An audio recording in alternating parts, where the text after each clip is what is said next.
Welcome. Okay, before we continue with the class for tonight, I want to tell you what I'm envisioning for the future. I'll start with an apology. I thought that I would be able to teach you everything I know in 6 weeks, and it's not going to happen.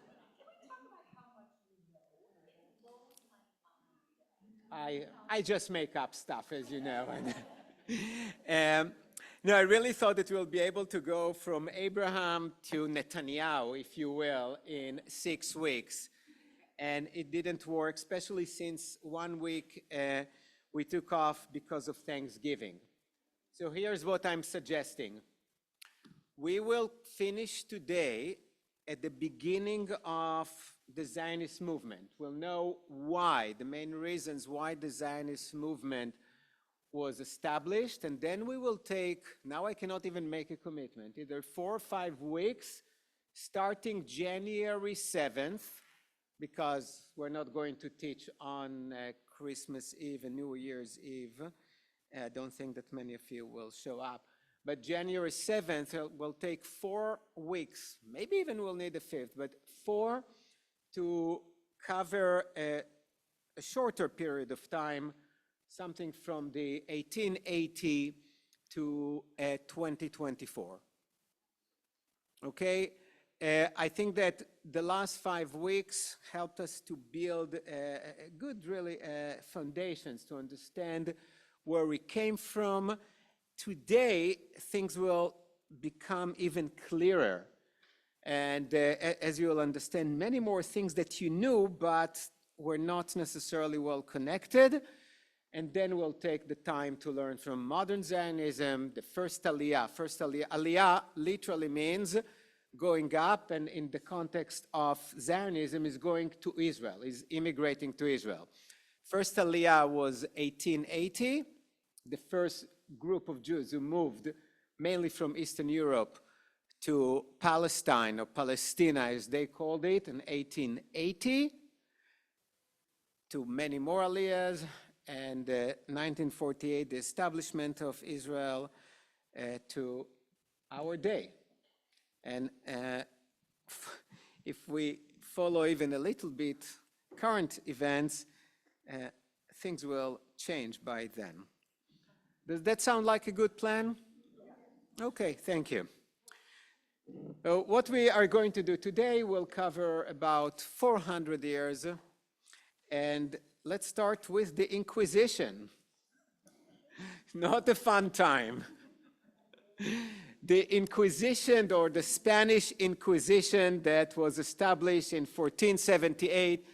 Please make sure that you have it. I think that today the dates are important because I found it fascinating to see that one particular date, for example, in France, meant a tremendously good thing for the Jews, the emancipation of the Jews in France.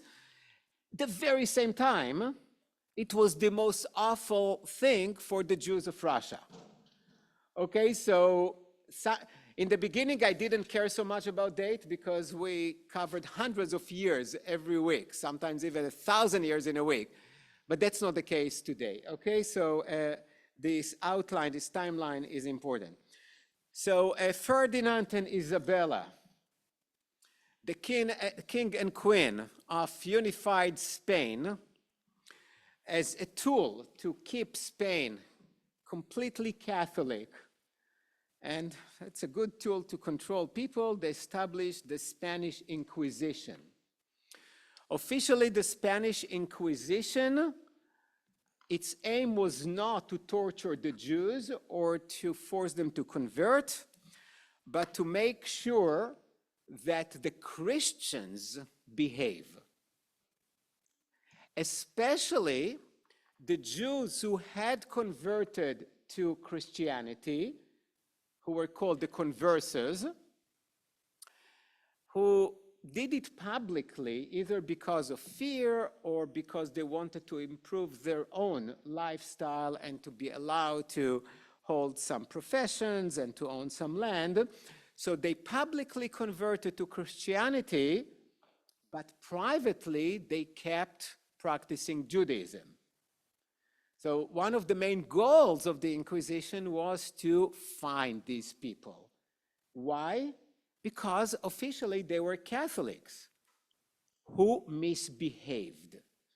Okay, so the focus was not the Jews so much, because Jews are all wrong and bad people, but they're not Catholics. Once you converted, they had to make sure that they behave the way Catholics should behave. Okay, because that's a misnomer. That's something that most people get wrong. They think that the Inquisition was established against the Jews, but no. Okay, and it was really important for them to keep the united, this big Spanish kingdom that they established, purely Catholic with a tiny bit of Jews and other minorities. How, yes?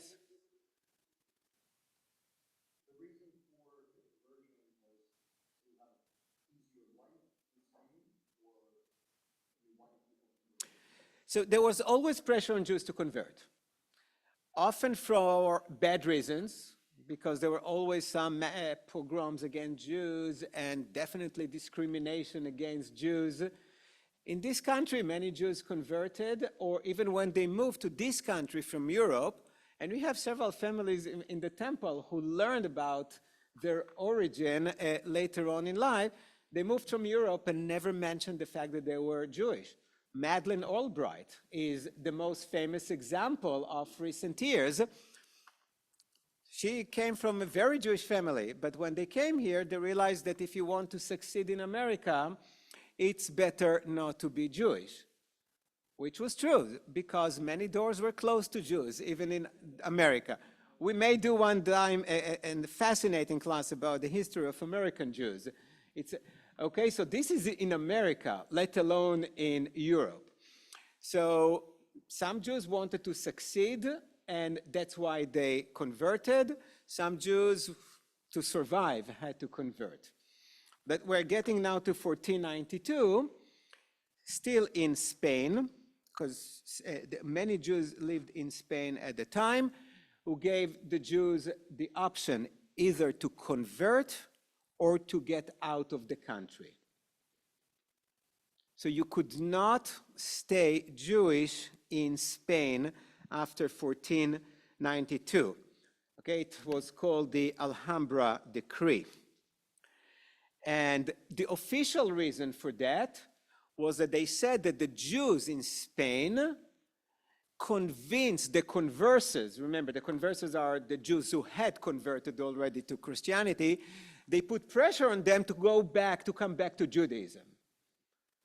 So they didn't want any Jews in their area anymore, to protect the integrity of the conversos. Another reason, 1492, was the year also that the Spanish, the Christians, conquered the last Muslim or Moorish city in Spain, Granada. So that was the completing of what they called the Reconquista. Reconquista means reconquering the land from the Muslims. So that was a long process that took hundreds of years. Last week we talked about the Crusades that were aimed to reconquer some Christian territories from the hands of the Muslims, but it took a long time, and the process ended in Spain when they conquered Granada, 1492. A lot of things happened in 1492. Okay, so that caused to a major religious zeal. They really felt that God is with them, with the Catholic Christians, and they need to cause everyone who is not Jewish, everyone who is not Christian, either to become Christian or to get out of their country. I mentioned to you that when we look it up, the numbers of the Jews who ended up leaving Spain was between 50,000 to 250,000. I think that it was 50,000 families, which means something like 250,000. But you'll see numbers that go up to even 1 million Jews. Huge number. Now I want you just to pause for a second and think about what it did to the Jews who had in almost no time to liquidate all their possessions, all their businesses, had to sell their possessions in a great loss. When you have few months to live, well, you cannot bargain. Whatever you get for your house, you get. And of course, they lost a lot. But I also want you to think about what it did to the Spanish economy. Because all of a sudden, 250,000 people leave. The Jews were really good merchants. They were moneylenders. They were international merchants. They kept connection with Jews all over the world, because a Jew in Spain easily dealt with a Jew in Istanbul. And they didn't need papers, you know, just a handshake, not even a literal, a physical handshake. And all of a sudden, these people left. I don't know if any of you visited Manhattan after the pandemic. Half of the stores were empty. I think they came back the last time I was there. But you walk down the city, you see almost all the commercial areas. They're empty. Every other store was empty, or at least in my experience. And that's probably what happened there in many, because you cannot just get rid of all these people and expecting no ramification or damage to your economy. Now, few people benefited, because think that you get rid of all the Jewish doctors from Jupiter and Palm Beach Gardens. So it's good for some doctors here, they'll have more patients, but it's devastating, okay, to the community. Okay, that's more or less what happened. You just stay, okay, so it was not very good for Spain. And therefore, the next thing that I included here, not exactly yeah, it is the same, is that the Sultan of the Ottoman Empire was really smart. And he said, hey, Jews, come to me. You know, he knew that he will benefit from having their Jews in his empire. And that's how Jews moved and were really welcome in the Ottoman Empire. And remember, as I said, as a rule of thumb throughout history, it was much better for Jews to live under Muslim regime than under Christian regime. The Ottoman Empire was Muslim, okay, for the most part, and they just saw the benefit, the potential of tens of thousands of new Jews with all their experience, all their knowledge, or their international connections. So all of a sudden, we see people, many Jews in Salonika. Istanbul became the #1 city that had Jews. We don't think about it, right? Istanbul had the most Jews for one city in the world. I know you're thinking, does he really know what he's talking about? Yeah. You know, you don't meet many Jews from these areas because the Holocaust devastated Greek Jews, and we have several people still from Turkey and from Greece. Okay, so Jews were more welcome around the Ottoman Empire, and they succeeded there. I want to say a word about Sephardic Jews because some of you asked me, and this is a question that I get a lot. So just to clarify a few very important things. Sephardi means Spanish, okay? The name of Spain in Hebrew is Sfarad. So Sephardi is Spanish. It's the adjective of a person who comes from Sfarad, from Spain, okay? So Sephardi Jew is a Spanish Jew. That's easy, relatively easy. However, after the expulsion from Spain, many Jews moved to Africa. They left the continent of Europe. So they moved to North Africa, mainly to Morocco, to Iraq, to Egypt, okay? And they're known today as Mizrahi Jews. Have you heard this term? Mizrahi. We'll talk much more about it when we talk about modern Israel. And they were snubbed by the Sephardi Jews, the Jews who stayed in Europe. Let me just clarify what I just said. So Jews who left Spain and stayed in Europe, meaning went to Turkey, went to Greece, went even to some places in Italy, Bulgaria, which is considered Sephardic. They call themselves pure Sephardic. Why? Because they're all descendants of Spanish Jews. They never left Europe. They consider the Jews who moved to Africa as not pure Sephardic. Even though originally they all came from the same place, but they lived in Arab countries versus European countries.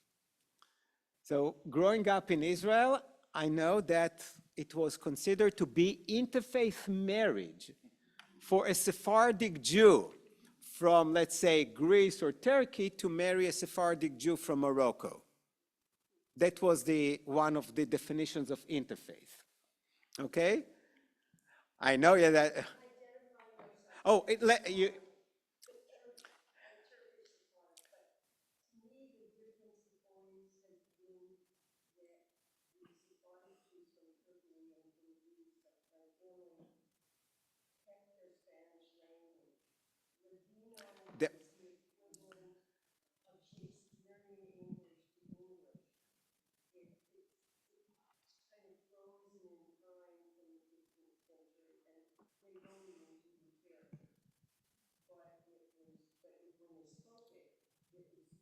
Right.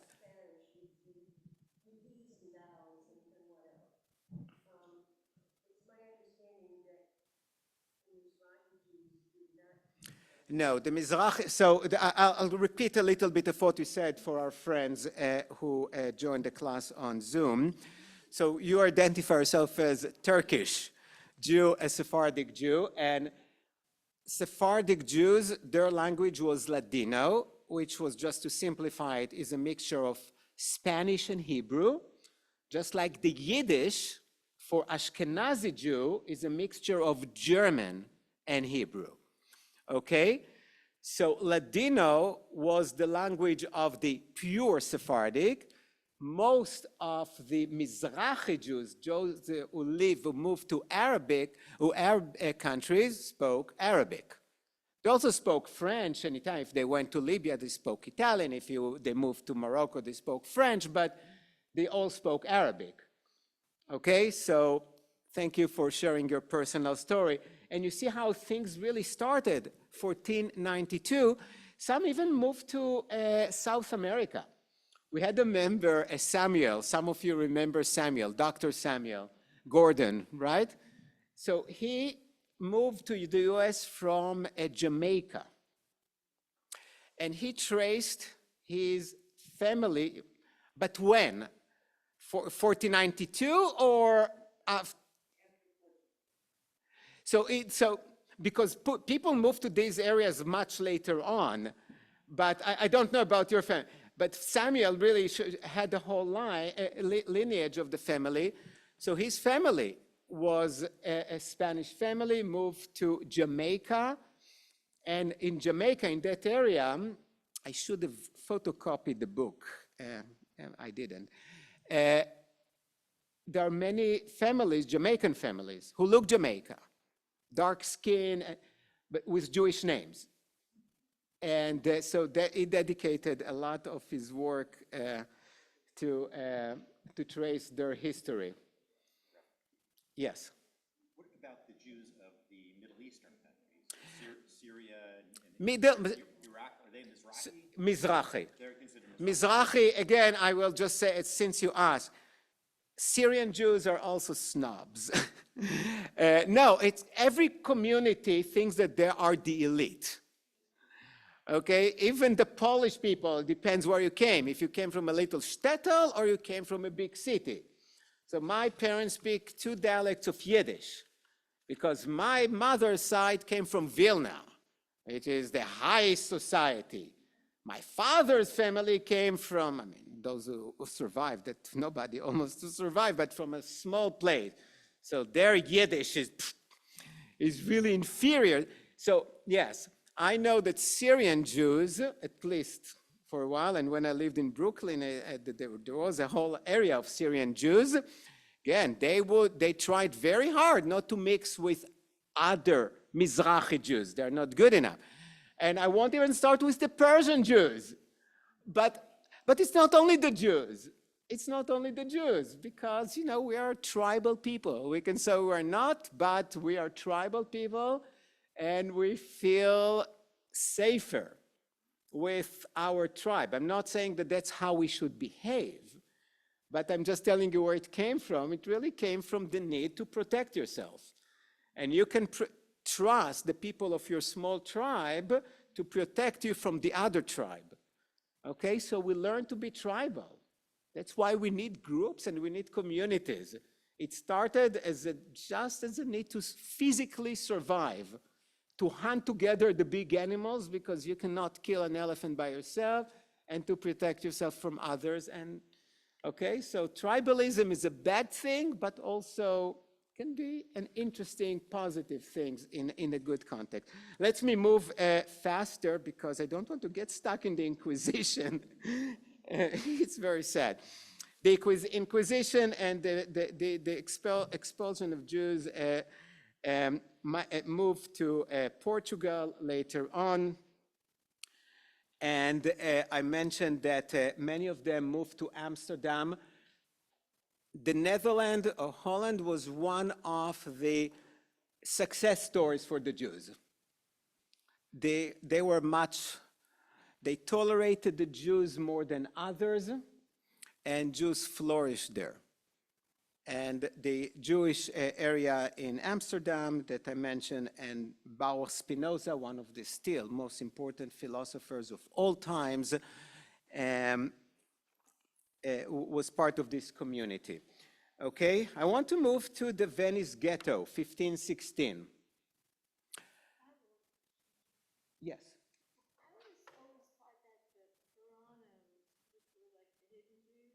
Yes.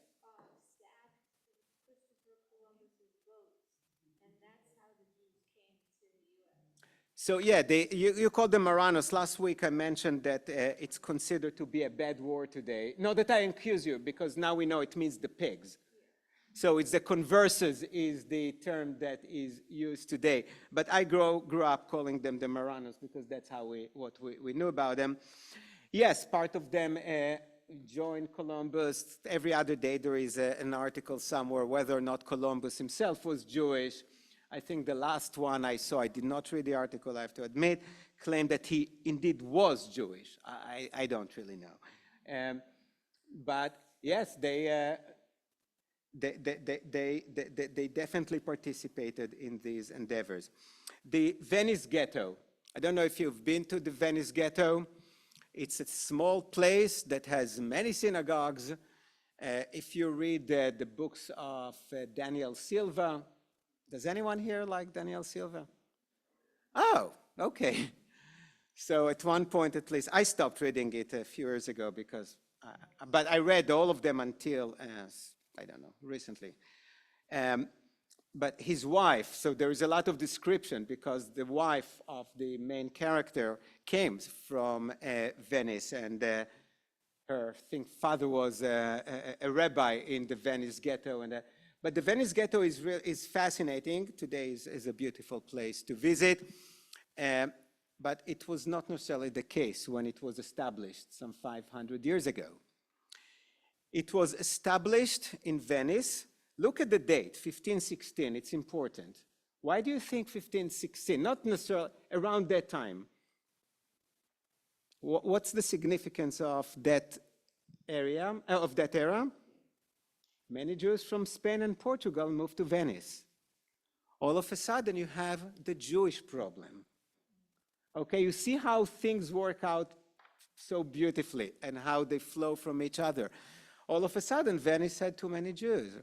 And they didn't want too many, they didn't want Jewish influence on the Catholic nature of their place. So they decided to separate the Jews from the others.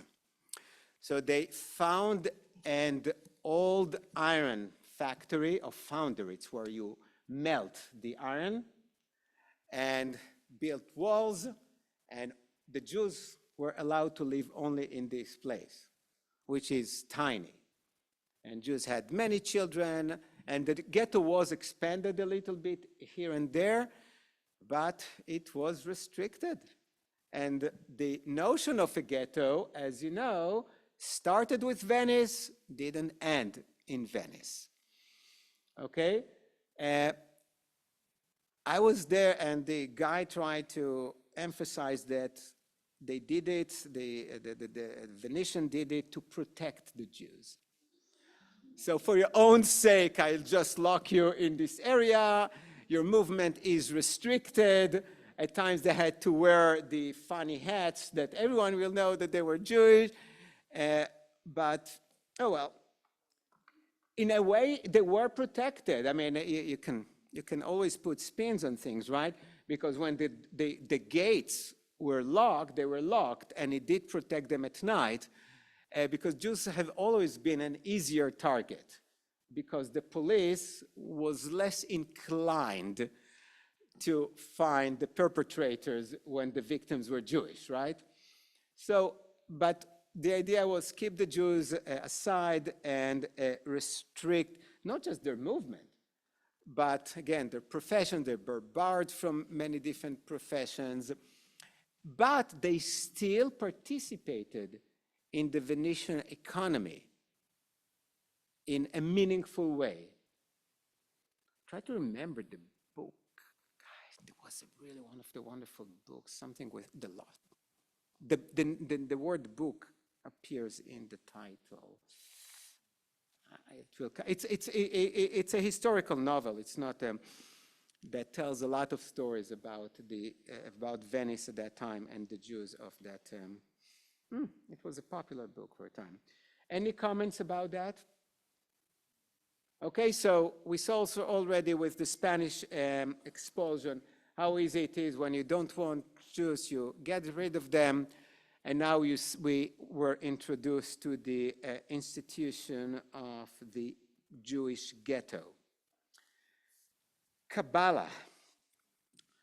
There is a reason that I wanted to mention it here, not because historically it fits, but there was a scholar in Israel. His name is Gershon Sholem, who was the first person who studied Kabbalah as an academic subject. And his main argument was that Kabbalah, which is Jewish mysticism, is the attempt to find the esoteric, meaning you read the story in the Bible and you say, yeah, the story is nice, but there are much deeper, mysterious layers into these stories, okay? And people want to believe in things that are more magical, more fantastic, right? So this is a lot of Kabbalah. So what you heard today, I mean, today we talk a little bit, that people would tell you that if you put a red ribbon, it will protect you. If you recite some incantation, it will again do some things. Okay, but Kabbalah is a serious thing. It's not just some Bobemeises. But when things are bad, people tend to believe in things that they normally would not believe during normal times. That was Gershom Sholem's idea. So they studied Talmud in a very rational or rationalistic way. They studied the scriptures, But when things were really bad, the expulsion from Spain and the ghettos and really horrible times for Jews, they needed hope. And things did not work out well for them. So you open the scriptures and you find some deeper or more esoteric meanings that give you hope. That's the beginning of Kabbalah, and the center, if you visited the city of Tzfat in Israel in the north, and that's when things started to flourish. Okay, to try to find hidden esoteric meaning in Jewish traditions. So that's the beginning of Kabbalah around that time. Moving along, Inquisition from Spain traveled to Italy, to the Papal States, not surprisingly. And here I want to expand a little bit on Martin Luther. So Martin Luther is the founder, we can say, of Protestant Christianity.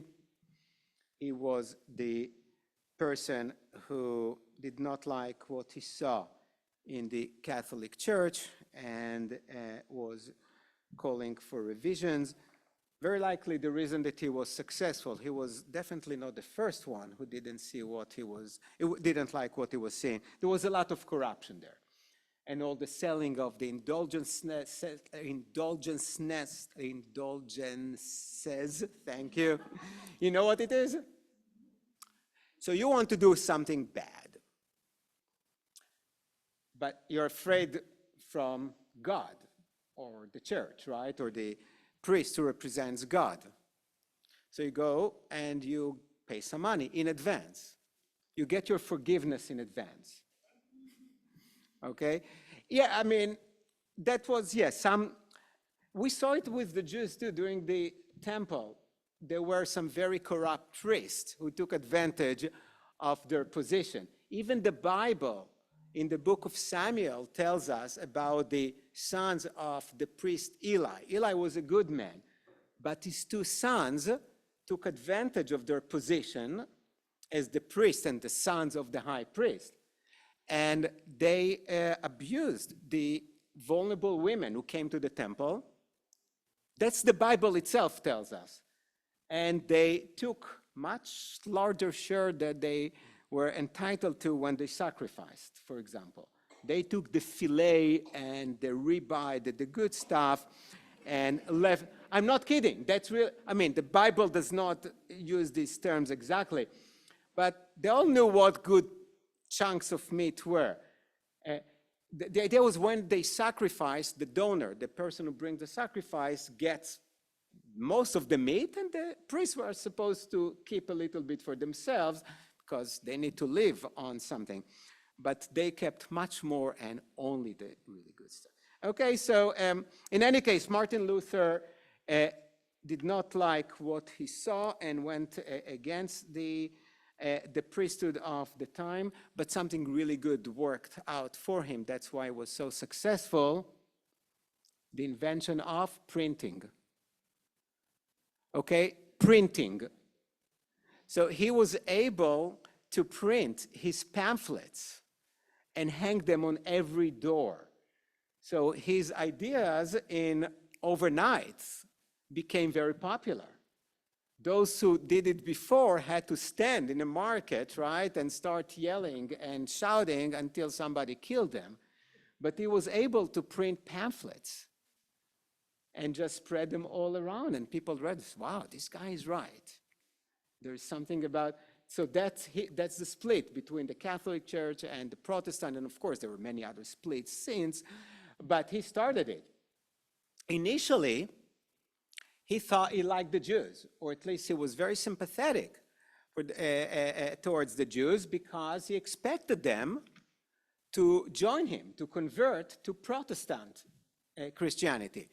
Because in his mind, they didn't convert because they didn't like what they saw at the church. But now, when he showed them the light, they will all convert, right? No. So he became one of the worst anti-Semites ever. And by worse, I'm talking not just about what he did, but his influence, because Martin Luther lived in Germany.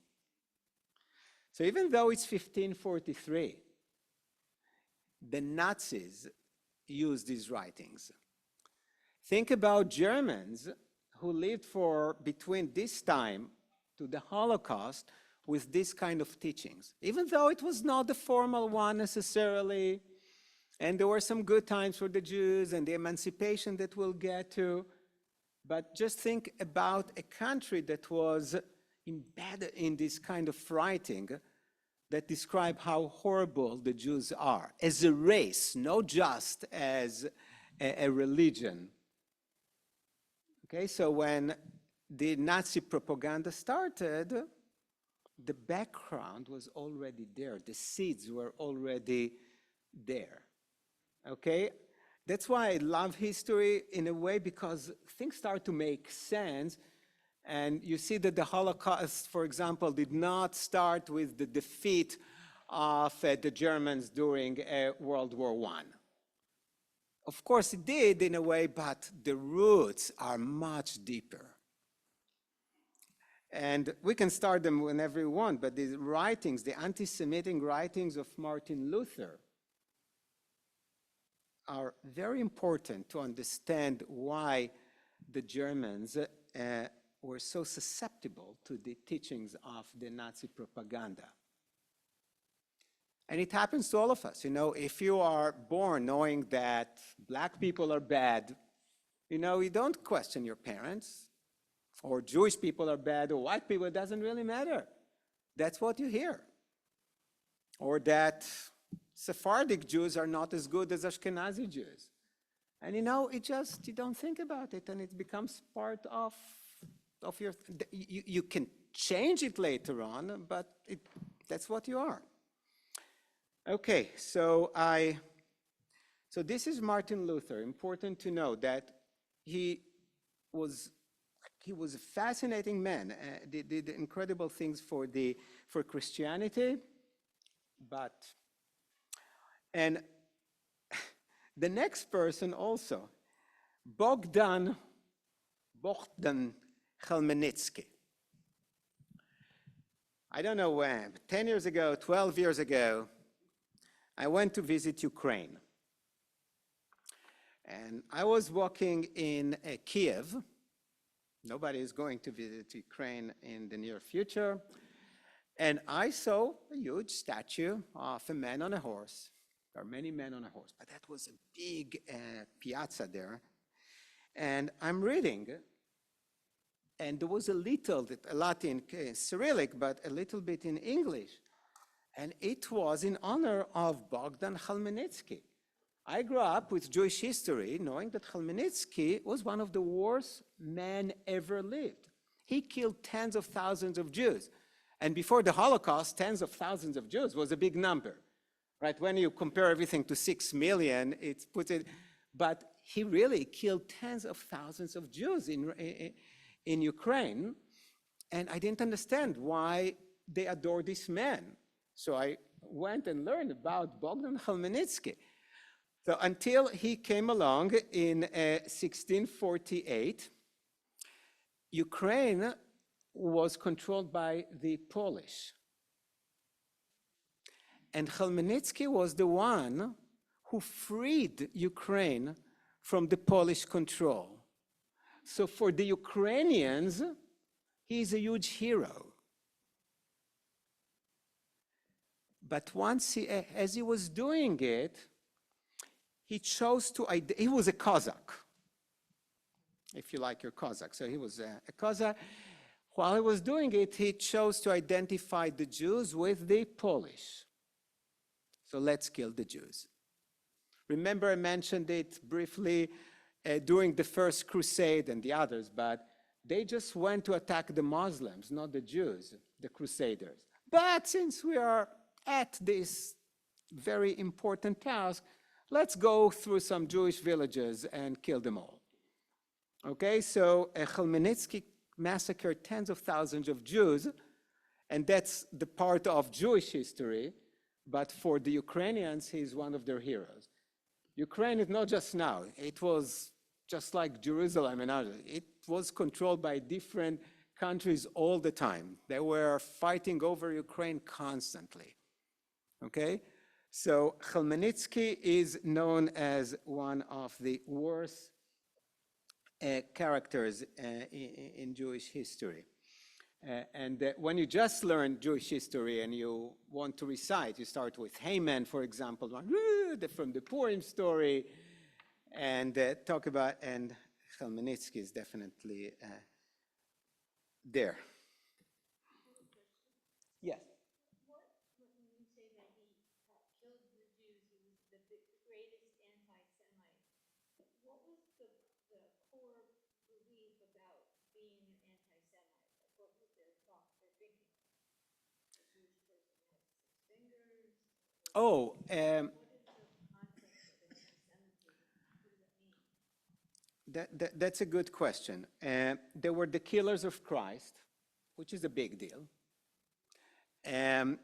They were, in many cases, the moneylenders, and they were your landlord and your credit, your mortgage, the one who has your mortgage, and they believed that Jews care only about other Jews, and they always conspire to benefit themselves and the other Jews on the expense of the Christians. Again, it's a whole thing. I taught a few classes on anti-Semitism several years ago, and we should definitely do it in the future. But that's, so Jews are really smart, but they use their wisdom to take advantage of others, of the non-Jews, to benefit themselves. And you see different manifestations of anti-Semitism, but these were the beliefs that never disappeared. And you heard them now too. This is not going away, and I don't think it will go away. There's something about the Jews that people love to hate. Okay, let's move now to Russia. So the partition of Poland started at 1772, transferred a huge number of Jews now to Russia.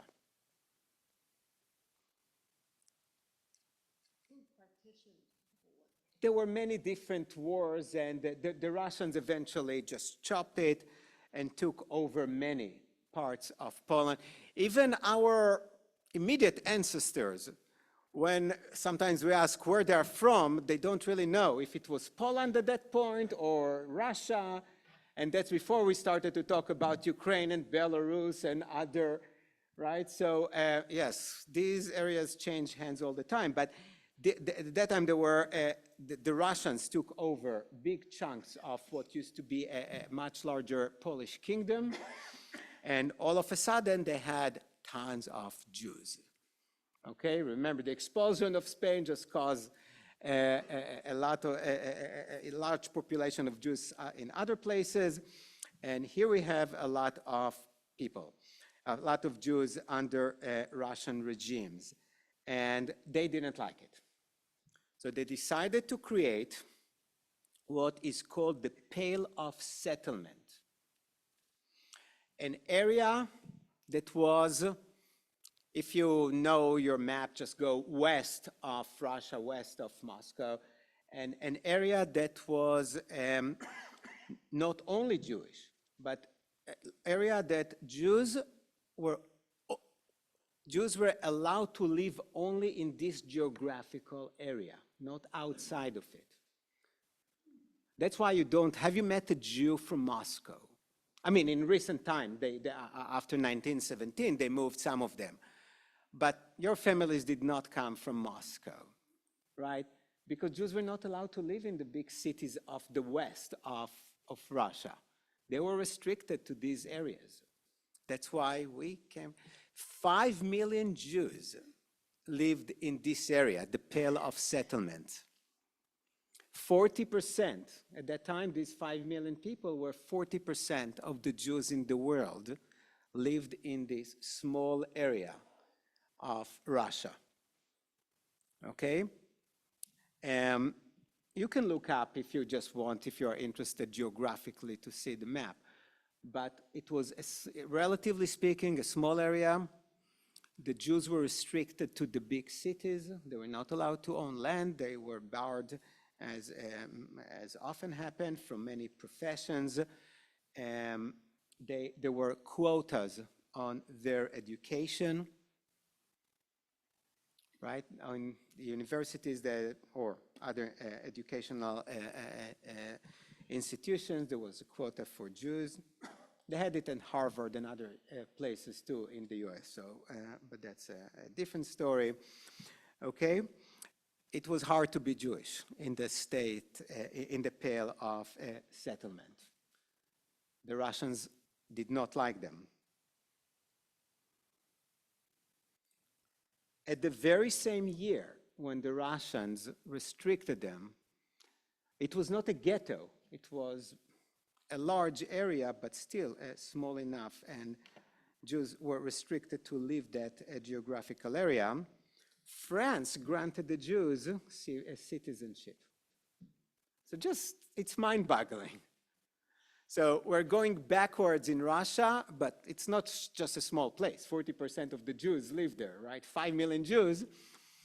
And 1791. Why it's 1791? French Revolution, right? 1789. So French Revolution that believed in equality, in rights, in liberty, in tolerance, gave citizenship to the Jews, and Napoleon later on extended this emancipation, it's called, the emancipation of the Jews, the freedom of the Jews, their inclusion into the society in all the territories that Napoleon Bonaparte conquered. Some say that it's not because of love of Jews necessarily, but because it was a good thing for him to do politically, but I don't think it's important. Okay? So 1791, Jews became citizens, which led to many different things. Now, even though officially they were equal citizens, do you think that everyone immediately treated them as equal citizens? That has never been the case, okay? And actually, in some cases, it caused an additional resentment towards them, because Christians who used to look at them as a second-class citizen accepted them as such, and that's it. You know, you're second class, there are all these laws against you. Now you're all of a sudden, you're just like me? I don't like that. I like you when you are under me. I don't like you to be equal to me. So having all this idea of liberty, of fraternity, right, are great, but in the everyday life, well, I had miserable life as a Christian person, but I always knew that at least I'm better than this Jew. And now they tell me he's like you. No way. Okay? And this principle that I just mentioned, you can translate to different things. Now you're telling me that black people are just like us? Now you're telling me that women can vote? No, I mean, these things don't go away so fast. Rationally, we may know, but emotionally, not everyone subscribes to these ideas, okay? And we do go back and forth sometimes. So I thought it was fascinating to see that at the very same year that the French gave the Jews full emancipation, the Russians took away many things that they had already had. But that brought something else, around that time. It's the period of enlightenment. In Hebrew, it's called haskala, which is sort of education. All of a sudden, Jews were exposed to secular knowledge. If before they were limited for the most part to Jewish studies, to Jewish academies, to yeshivas, all of a sudden, wow, universities are open to them.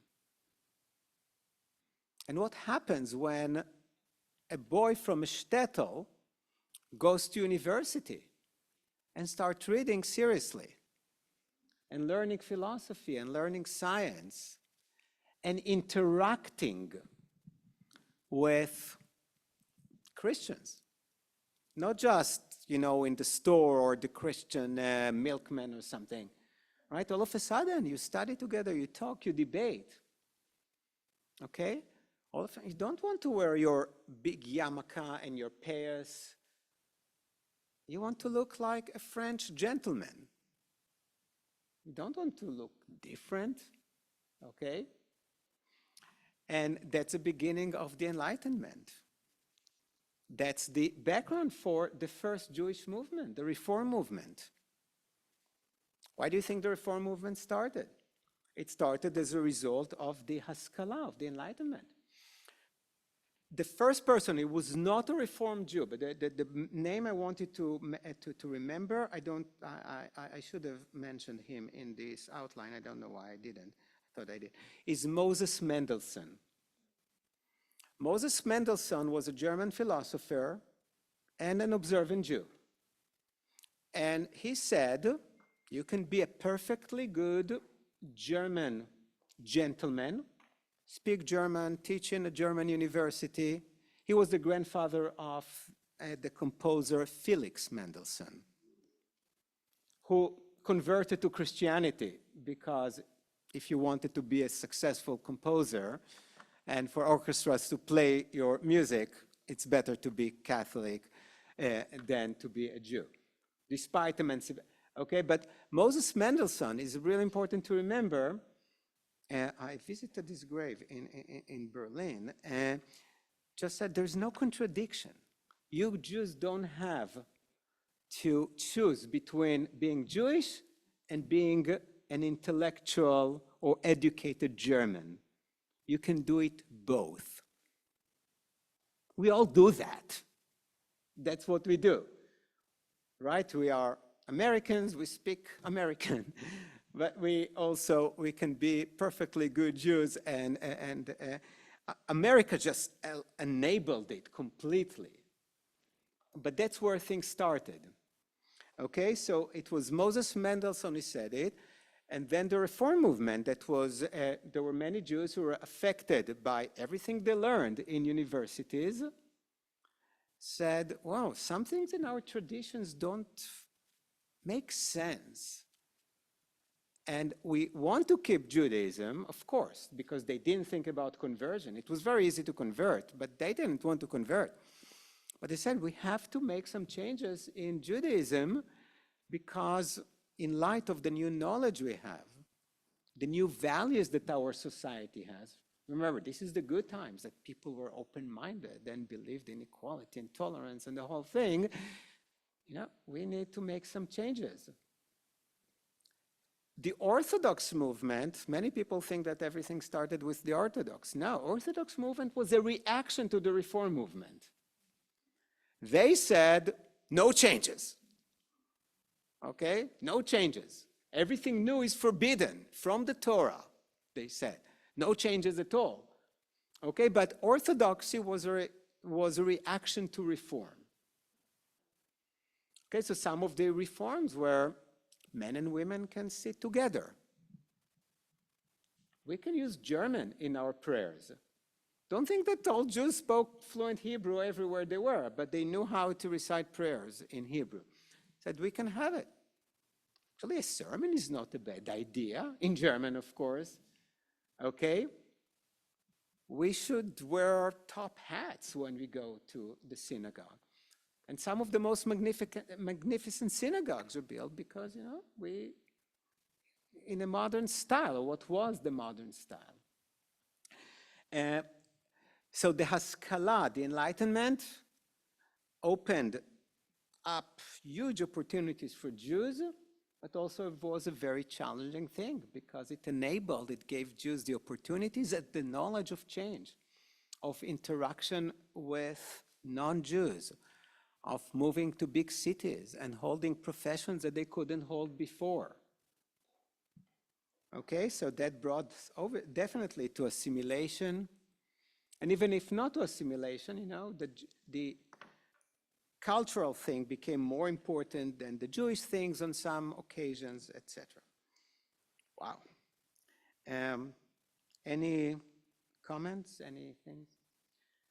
I'll just mention very quickly the Hasidic movement. We use the word Hasidic in many different ways. Some people see a Jew wearing a black shtreimel and a kapota and a big, it's a Hasidic. Hasidic movement was also a reaction, because to be a serious Jew, you needed to be serious. You needed to devote your life to studying, and prayers, services were something very serious. You had to recite all the prayers only in Hebrew, in a specific decorum and style. There was no joy, there was no singing, you just do what you're supposed to do. And the Hasidic movement was influenced by Kabbalah, by Jewish mysticism, and the first to start the movement was a rabbi by the name of Israel Baal Shem Tov, who said, you know, we can be Jews and have fun.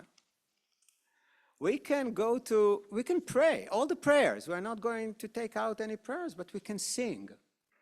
We can have melodies, because music is a spiritual thing. When we listen to music, we feel good, for the most part. I said, why not using? I'm not talking about instruments, which was forbidden for some reasons on Shabbat. I'm just talking about what we call nigunim, these wordless melodies. Let's combine some food. So Shabbat services can also be a tish. We can eat together, we can tell stories. Stories were so important. Why not telling stories? Why being so serious and just teaching the same heavy-duty Torah things?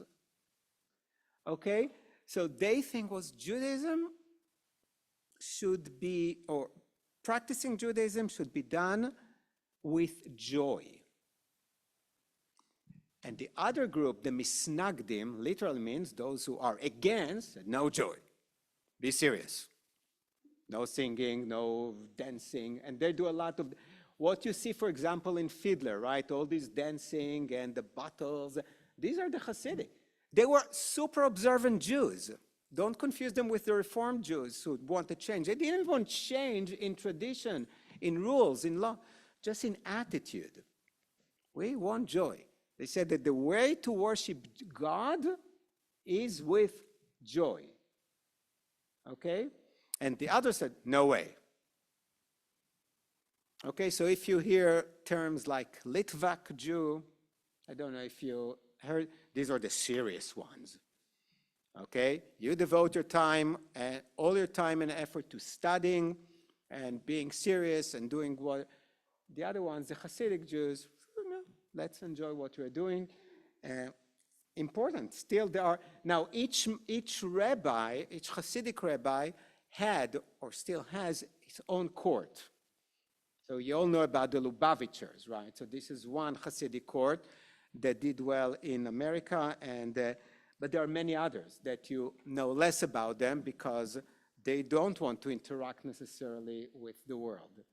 Okay, so they are very big and strong and influential, but in a different way. That's the Lubavitcher movement. Yeah, so one of these Hasidic courts came from the town of the Lubavitch and the Lubavitcher Rebbe. And the last Lubavitcher Rebbe, who somebody asked me about Jewish messianism today, about half of the group believe that he's the Messiah. That's why there is no new Lubavitcher Rebbe. Because when he died some 20-something years ago, They decided not to appoint a new one because they are waiting for him to come back. So this is Rabbi Schneerson. You see the pictures, he's a famous. But Rabbi Schneerson believed in outreach. Okay, basically what a lot of evangelical Christians believe, go to the streets. Don't stay in the yeshiva and study. Go to the streets and bring Judaism closer to where people are. Make it easy, don't make too many demands, don't emphasize studying and things like that, just make it easy. Okay, and it started small, and some people who forced you to put on tefillin on 42nd Street, and now they're all over the world. They said that wherever you go in the world, there is a Chabad house. Okay? But that was the idea of the last Lubavitcher Rebbe. Before that, they were not necessarily interested in that, the outreach idea, okay, of going to the streets to find the Jews where they are and just asking them to do something small, to light Shabbat candles, to put on tefillin, and maybe that will develop into to be fully committed Jew. So this is Hasidic movement. Wow, I'm going to, will you give me 8 more minutes? Thank you. I want to take 15, I'm not so greedy. I really want to, 1880, very important, first Aliyah, I started with that, I mentioned it, okay?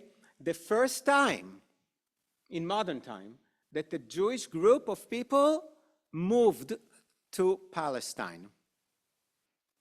They moved mostly from Eastern Europe. Most Jews lived in Eastern Europe, some 35,000 Jews.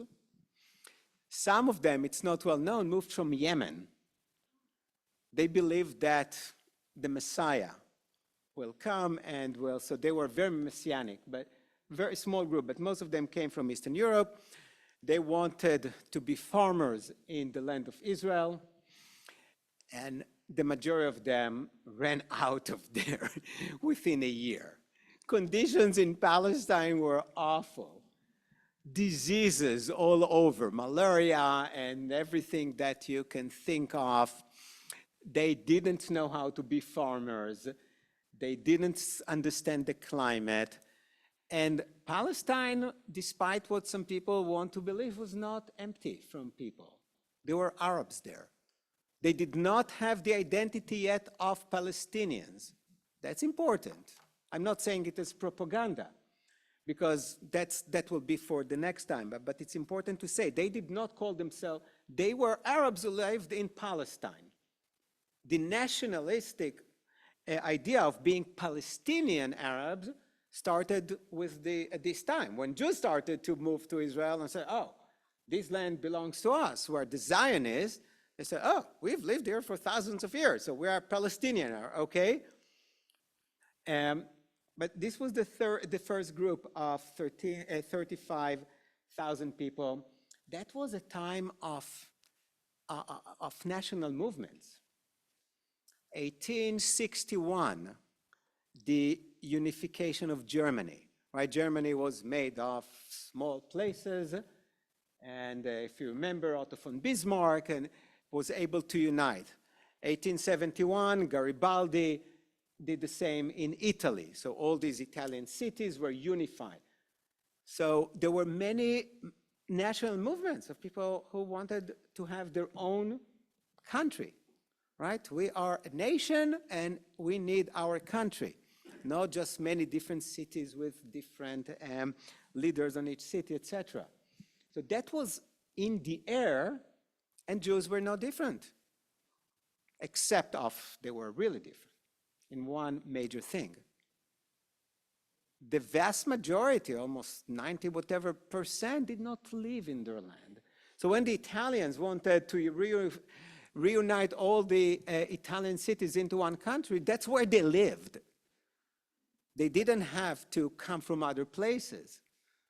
Okay, the Germans were, Prussia was, they were there. They just got together and had the identity of, now we are Germany, right?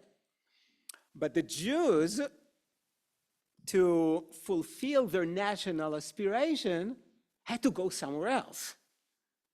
because they lived in many different places. And that was the biggest challenge. Okay, they didn't want to have a Jewish state in Russia and a Jewish state in Western Europe. No, they wanted their Jewish state should be their ancestral land, Israel. So, but the Zionist idea, the Zionist movement was not different from many other national movements that started at that time. Okay, so in this regard, it was pretty much in the air.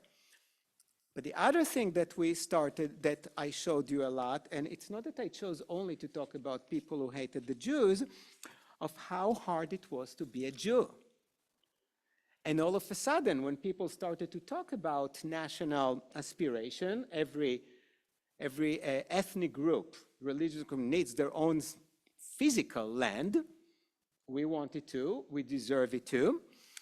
And let's just go to the next page I mentioned the Pale of Settlement in Russia, and they didn't treat the Jews well in the beginning, but then 1881 things became much, much worse. Huge massacre of Jews. Okay, that's where your ancestors came to America, starting in 1881 until they closed the gates for Jews. Okay, the First World War. But it was 40% of the Jews, the 5 million Jews, could not really live there. It was so dangerous, it was impossible, and they did awful things, including the conscript of Jewish children, starting at the age of 12 to the Russian army for 25 years.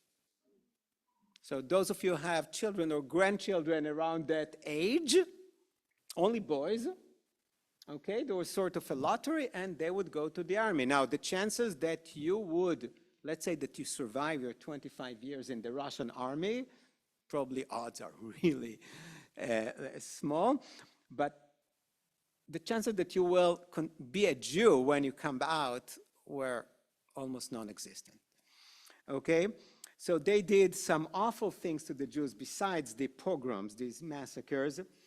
They didn't allow Jews to open their businesses on Sundays or any Christian holiday. So you cannot open your business on Saturday, which is the Jewish Sabbath, and then they tell you no business on Sunday. Try to keep your business alive. Okay? So things like that. No property ownerships outside of very restricted areas. You can own shares in some companies, but you can never become a director. You can never. Many bad decrees against the Jews. And the Kahal, which was the name of the Jewish communities, originally had a lot of power and authority in managing the lives of the Jews in that area. And they stripped the Kahal, the Jewish community, from most of its ability to control and manage their own people. I'll just mention it, but I will continue from the Dreyfus. The big event that really changed a lot was the Dreyfus Affair in France. Remember, the French were the first to give the Jews citizenship? But, did I put the Dreyfus Affair here? Yes, 1894, okay? Dreyfus was a captain in the French army because now Jews are citizens of France. They can do whatever, and they go to the military like they do everything else. He was falsely accused of treason and was sent to jail. He was acquitted later on. They reversed the trial about 10 years later. But the point was that the French people, and that's where I'm going to end, did not demonstrate and rallied shouting death to Dreyfus, but they were shouting death to the Jews. So when the Gaza thing started in October 7th, 2023, Jews in America were attacked. Maybe these Jews couldn't care less about Israel, but all of a sudden people hate the Jews. Let's say that the Israelis did awful things, I don't know. But why would American Jews be attacked? Because that's the nature of anti-Semitism. And it doesn't happen when China does all these horrible things. In Taiwan and in the other places, people don't go and burn Chinese restaurants, or even, right? But this did not start yesterday. That's why it's so important to know this history. Carol? Two.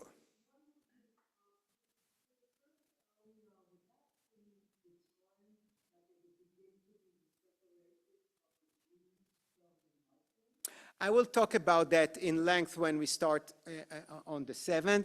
I'll just give you a very quick answer. In the beginning, the Arabs were quite happy to have more people because Palestine was not densely occupied, and when new people come, prices of real estate went up. When there was a pandemic and people thought that Florida is a safer place and came to our area to buy real estate, all of a sudden our homes were much more, right? So it's a very simple economy. And so initially they were happy until they weren't. Okay, but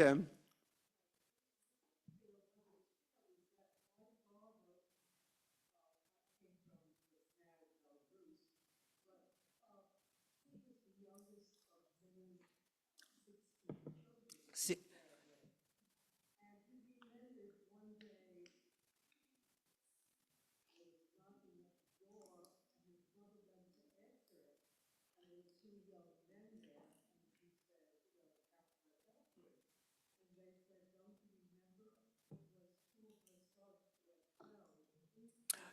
wow, so Carol just shared for the Zoom friends, Carol shared the story of your